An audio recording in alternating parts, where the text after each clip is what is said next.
Donald Trump کے جنگی جنون اور لاپرواہی نے پوری دنیا کو ایک دفعہ پھر تیسری عالمی جنگ کی طرف دھکیل دیا ہے۔ وینزویلا میں تو اپنا تماشا دکھا چکے ہیں، کیوبا کی طرف ان کی نگاہیں ہیں، گرین لینڈ کی طرف وہ بڑھنا چاہتے ہیں، اور اب تماشا ایران کی جانب ہو چکا ہے۔ ایران نے بھی کہہ دیا ہے کہ ہم کسی صورت نیچے بیٹھنے والے نہیں ہیں، ہم بھی ترکی بترکی جواب دیں گے اور امریکی جارحیت کا اسی زبان میں جواب دیں گے جس طرح سے امریکہ حملہ کرے گا۔ اس کے علاوہ جو امریکہ نے سب سے بڑی جنگ اب شروع کر دی ہے وہ ہے ٹیرف وار کا دوبارہ آغاز۔ ایران کی معاشی ناکہ بندی کرنے کی تیاری مکمل کر لی گئی ہے، اور امریکہ نے اب ان تمام ممالک پر 25% اضافی ٹیرف لگانے کی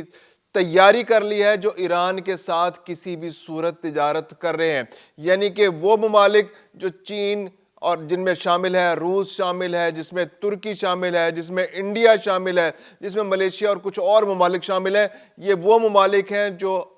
ایران کے ساتھ تجارت کر رہے ہیں۔ ان تمام ممالک پر اگر وہ ایران کے ساتھ تجارت جاری رکھتے ہیں تو ان پر مزید 25% ٹیرف لگانے کی تیاری کر لی گئی ہے۔ امریکہ نے اعلان کر دیا ہے اور یہ عمل درآمد بہت جلد اس پر ہو جائے گا۔ چین نے کہا ہے کہ بھائی ہم کسی بھی ٹیرف وار کو لڑنے کے لیے تیار ہیں۔ پہلے بھی چین نے ترکی بترکی جواب دیا تھا، منہ توڑ جواب دیا تھا امریکہ کو، اور امریکہ نے پھر میوچل انڈرسٹینڈنگ کے ساتھ چین کے ساتھ ایگریمنٹ کر لیا تھا۔ بہت شروع میں بڑے ٹیرف لگائے تھے، چین نے بھی جوابی ٹیرف لگا دیے، جس کے بعد ڈیڈ لاک پیدا ہو گیا، پھر امریکہ کو خود جھکنا پڑا اور پھر مسئلے کا حل نکل آیا۔ اب ایک بار پھر چین نے کہا ہے کہ امریکہ کا انٹرسٹ ہے، امریکہ اگر چاہ رہا ہے ٹیرف وار کرنا تو ہم بھی ٹیرف وار کے لیے تیار ہیں۔ ٹیرف وار میں ہم دبنے والے نہیں ہیں، نہ پہلے دبے ہیں نہ اب دبیں گے۔ اس کے علاوہ جو ممالک انڈیا کے ساتھ جو ایران کے ساتھ تجارت کر رہے ہیں ان کے لیے اب مشکلات کا آغاز ہونے جا رہا ہے۔ چین جو ہے وہ تو اس کو ہینڈل کر لے گا، چین ایک طاقتور ملک ہے، بڑا ملک ہے، اس کی تجارت محتاج نہیں ہے، اور چین جو ہے ایران سے پیٹرول لیتا ہے، اور اس کے علاوہ ایران جو ہے وہاں سے مشینری لیتا ہے، تو چین سب سے بڑا امپورٹر ہے ایران سے۔ ایران کی جو ایکسپورٹس ہیں مینلی وہ چائنا کے لیے ہیں، اور چائنا کے ذریعے جو ہے اس کی ملک کی اکانومی چل رہی ہے۔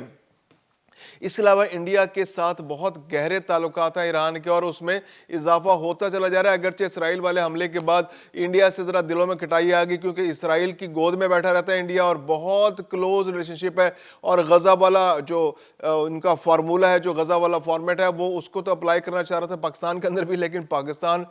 نے تو ایسی ان کو دھول چٹائی انڈیا کو کہ وہ اب منہ دکھانے کے قابل نہیں ہے دنیا میں۔ تو انڈیا اور ایران کے جو تعلقات ہیں ان میں تھوڑی سی کٹائی ہے، لیکن اس کے باوجود ایران اور انڈیا کے بہت کلوز ٹائز ہیں، اور ان میں گریجولی اضافہ ہی ہو رہا ہے۔ اس کے علاوہ ترکی کے ساتھ بھی اس کی ٹریڈ ہے، اور ترکی کے ساتھ اس کے لانگ ٹرم ریلیشن شپ ہے، تجارت RCD کی صورت میں پہلے تھی، اور معاشی تعاون کونسل جو ہے اس کے ذریعے ان کا آپس میں ریل لنک بھی ہے اور ٹریڈ بھی ہے، پڑوسی ممالک ہیں، اور ایک دوسرے پر بہت انحصار، ایک دوسرے سے پروڈکٹس لیتے ہیں۔ ترکی جو ہے وہ تیل لیتا ہے، اور وہ وہاں سے مشینری اور دوسری اشیاء ترکی سے لیتے ہیں، پھل وغیرہ لیتے ہیں، اور ایک آپس میں ان کی انڈرسٹینڈنگ ہے اور ایک لانگ ٹرم ریلیشن شپ ہے۔ اس کے علاوہ افغانستان کے ساتھ ان کی ٹریڈ ہے، پاکستان کے ساتھ بھی ٹریڈ اس طرح سے فارمل ٹریڈ نہیں ہے، پاکستان کے ساتھ بھی بارڈر کے ذریعے کچھ سرحدی علاقوں میں کچھ تھوڑا بہت کوئی تیل آ جاتا ہے، اور یہاں سے کچھ چیزیں چلی جاتی ہیں جو سرحدی علاقوں کو ڈیل کرتی ہیں۔ اگرچہ اس طرح کی کوئی ٹریڈ پاکستان اور ایران کے درمیان نہیں ہے، اور اگر ہوتی بھی تو اب تک جو گیس پائپ لائن ہے جو بننی تھی پاکستان ایران، اس کا آغاز ہو چکا ہوتا، لیکن امریکی پابندیوں کی وجہ سے وہ بھی اب تک شروع نہیں ہو سکی۔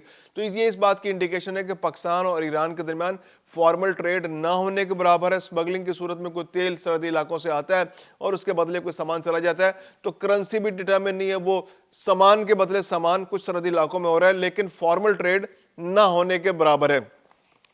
اس کے علاوہ یہ سارے ممالک جو ہیں ان پر پریشر آئے گا، کیونکہ امریکہ جو ہے وہ تو ایک سانڈ کی طرح جو ہے، جیسے بول ان دا چائنا شاپ ہوتا ہے نا، کہ ایک چینی کے سامان کی دکان میں ایک بھینسا گھس جائے اگر، تو اس وقت تو پوری دنیا کا حال امریکہ نے اسی طرح کر رکھا ہے کہ بول ان دا چائنا شاپ، دنیا چائنا شاپ ہے، اور امریکہ ایک بھینسے کی طرح ڈونلڈ ٹرمپ اس پر سوار ہے، اور وہ جگہ جگہ ہر چیز کو ٹکر مارتا جا رہا ہے۔ کبھی اس کو دم سے گھسیٹتے ہیں تو وہ کسی جگہ گھس جاتا ہے، کبھی گھس جاتا ہے، کبھی کراکری کے شیلف گرا دیتا ہے، تو کبھی وہ دوسرے جیولری کی چیزیں گرا دیتا ہے۔ تباہ کر کے رکھ دیا اب دنیا کو. وینزویلا کے اندر جو تماشا اس نے کیا ہے, اس نے ایک سوورن کنٹری کو کس طرح سے اس کے صدر کو اغوا کر کے لیا ہے. اب کیوبا مارکو روبیو کو فرما رہے ہیں کہ جناب کیوبا کا صدر تو ہم نے بننا ہے, اور وینزویلا کے صدر تو وہ خود بنے بیٹھے ہیں بوری جو ڈونلڈ ٹرمپ صاحب. اب گرین لینڈ کہہ رہے ہیں جی ہمیں بیچ دو اونے پونے, اگر نہیں بیچو گے تو ہم قبضہ کر لیں گے. اب ایران کی صدارت پر نظر بھی لگائے بیٹھے ہیں کہ ایران جو ہے اس پہ کنٹرول بنا لیا جائے, اور ایران پہ کنٹرول بنانے کے بعد وہاں پر جو بھی ایک ڈمی سا وہاں پر صدر وزیر اعظم آئے, اور عراق سے بھی برا حال ایران کا کر دیا جائے. عراق میں تو پھر کچھ ٹوٹی پھوٹی گورنمنٹ ہے, ایران میں تو وہ تباہی کی طرف لے جانا چاہتے ہیں کہ رضا پہلوی کے جو ایک ڈمی بیٹے کو وہاں پر لا کے بٹھا دیا جائے, اور وہاں پر ایک ایسی حکومت قائم کی جائے کہ جو بالکل امریکہ کے آگے سر لگوں, اور جو بھی ٹریڈ ہو سارا پیسہ امریکہ کے پاس آئے, اور امریکہ اس کو پھر ایران کی ترقی اور فلاح کے لیے استعمال کرے. جیسے وہ وینزویلا کا پلان کر رہے ہیں کہ وینزویلا کے جو پیٹرول ہے وہ صرف امریکہ خریدے گا, اور جو پیسہ ہوگا, جو وینزویلا کا پیسہ ہوگا, وہ امریکہ استعمال کرے گا وینزویلا کی بھلائی کے لیے. تو اسی طرح کی انگیجمنٹس ارینجمنٹس جو ہے وہ امریکہ جو ہے دنیا بھر میں کرنے کے لیے پلاننگ کر رہا ہے, اور خاص طور پر اس کی نگاہ ہے تیل پیدا کرنے والے ممالک کے اوپر.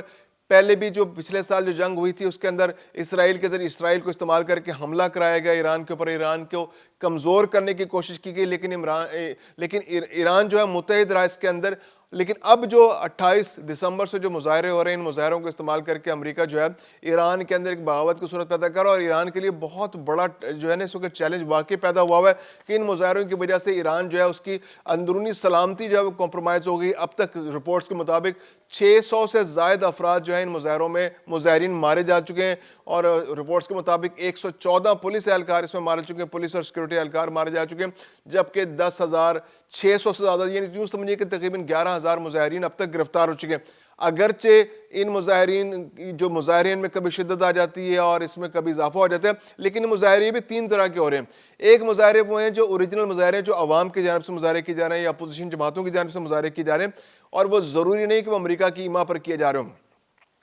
اور یہ مظاہرے جینون لوگ اس کے اندر موجود ہوتے ہیں, اور جو مختلف پالیسیوں پر جن کی تنقید کرتے ہیں. مہنگائی کی شرح بہت زیادہ بڑھ گئی ہے, وہاں پر لوگوں کے لیے زندہ رہنا مشکل ہو گیا ہے, اشیاء صرف کا حصول بہت مشکل ہو گیا ہے, مہنگائی بے تحاشا بڑھ چکی ہے, تو وہ مظاہرے ہو رہے ہیں. لیکن ان مظاہرین کے اندر بھی بہت کم لوگ ایسے ہیں جو ایران کو میں بیرونی مداخلت کی حمایت کرتے ہیں, یا امریکہ یا یورپ کی طرف دیکھ رہے ہیں کہ آئیں اور ہمیں ریسکیو کریں اور اس نظام سے ہمیں چھٹکارا مل جائے. وہ وہاں پر اپنے حالات زندگی کو بہتر کرنا چاہتے ہیں. اس کے علاوہ کچھ مظاہرین ایسے ہیں جو شر پسند ہیں, جو قتل عام میں ملوث ہیں, جو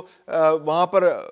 پولیس اہلکاروں پر گولیاں چلاتے ہیں, جو آگ لگاتے ہیں, جو توڑ پھوڑ کرتے ہیں, جو شرارت کرتے ہیں. ان کے بارے میں خیال یہ ہے کہ یہ بیرونی فنڈڈ ہیں, ان میں مختلف جو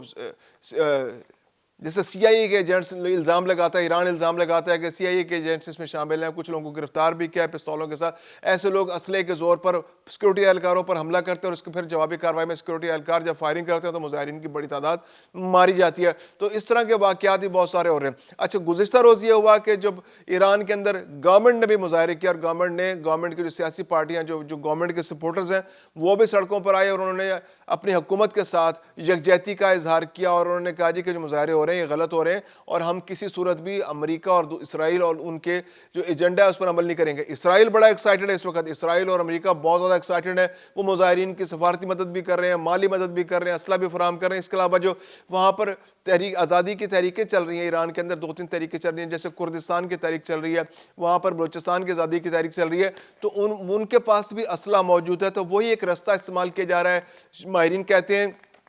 کہ جو مسلح افراد ان میں موجود ہے تو ان سے اسلحہ یہاں پر لایا جا رہا ہے, اور جو ایران کی گورنمنٹ ہے اس کے اندر جو مظاہرین ہیں ان کو فراہم کیا جا رہا ہے, اور مظاہرین جو سیکورٹی اہلکاروں پر فائرنگ کر رہے ہیں, جس سے سیکورٹی صورتحال مزید خراب سے خراب تر ہوتی جا رہی ہے. اب دوسری جانب یہ ہے, ایران نے اس صورتحال سے نمٹنے کے لیے ایک تو اپنے مظاہرین پر قابو پا رہے ہیں, پھر اس کے علاوہ وہ امریکہ کو بھی اپروچ کر رہے ہیں کہ جناب ہم آپ سے جنگ نہیں چاہتے, اگرچہ آپ نے ہم پہ حملہ کیا تو ہم بھی تیاری کیے بیٹھے, ہم آپ پر ہر صورت جوابی کارروائی کریں گے اور آپ کو منہ توڑ جواب دیں گے, لیکن ہم جنگ نہیں چاہتے. اگر آپ ہم سے مذاکرات کرنا چاہتے ہو تو مذاکرات کر لیں, ہم مثبت آپ کو رد عمل دیں گے, لیکن ہم اپنی جو قومی مفادات ہیں ان کو کسی طرح سودا نہیں کریں گے, ان پر کوئی کمپرومائز نہیں ہوگا, اور ہم اپنے مفادات کو سامنے رکھتے ہوئے آپ کے ساتھ مذاکرات کرنے کو تیار ہیں.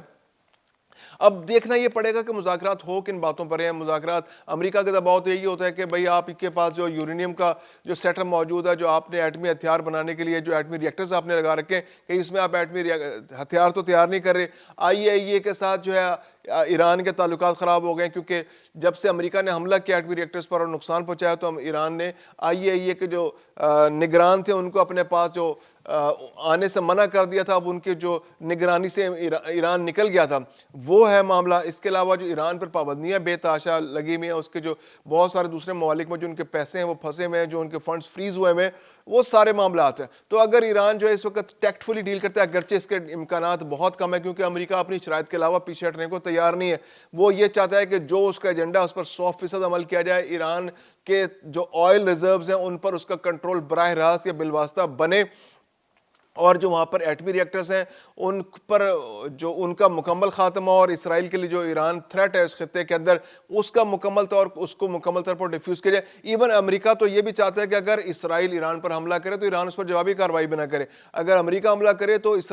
ایران جو ہے اس کے جواب میں امریکی مفادات کو کسی قسم کا نقصان نہ پہنچے. اس لیول تک وہ ایران کو انگیج کرنا چاہتے ہیں. اس کے علاوہ ایران جو ہے وہ یہ بھی چاہتا ہے کہ اس کے اوپر جو پابندیاں ان کی نرمی کی جائے, ان کے جو فنڈز ہیں وہ فریز کیے جائیں. تو یہ اگر بات چیت آگے چلتی ہے اور کوئی صورت بنتی ہے جس میں ظاہر سی بات ہے کہ بینیفیشری امریکہ ہی ہوگا, تو ایران وقتی طور پر اس جنگ کو ٹال سکتا ہے.